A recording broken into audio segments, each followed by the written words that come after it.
ஒரு குட்டி கதை மாதிரி ஒரு ஆட்டோக்காரர் ஒரு கர்ப்பிணி பெண்ணை ஆட்டோல ஏத்திக்கிட்டு ஹாஸ்பிட்டலுக்கு போறாங்க. பெரிய மழை பெஞ்சுக்கிட்டு இருக்கு.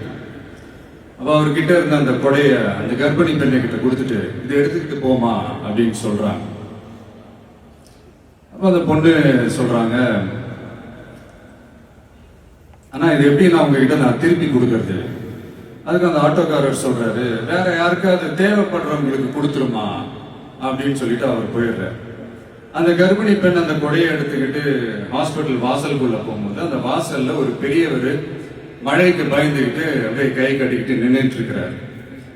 அந்த கர்ப்பிணி பெண் அந்த கொடைய அந்த பெரியவர்கிட்ட கொடுத்து, ஐயா இதை எடுத்துட்டு போங்க ஐயா அப்படின்னு சொல்றாங்க. அதுக்கு அந்த பெரியவர் இதே மாதிரி கேட்கிறாரு, அம்மா நீங்க யாருன்னு எனக்கு தெரியாது, எப்படிமா இந்த கொடையை நான் திருப்பி உங்ககிட்ட கொடுக்கறது?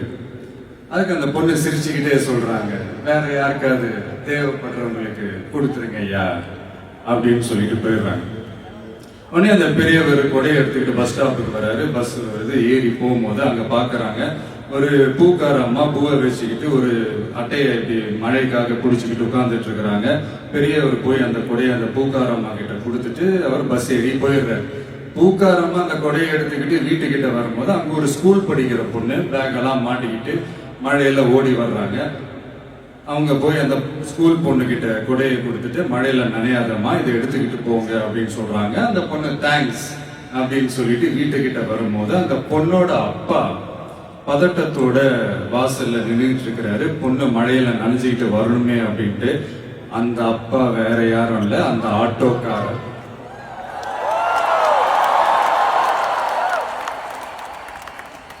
அந்த குடை அவர் கொடுத்த குடை. So the moral of the story is,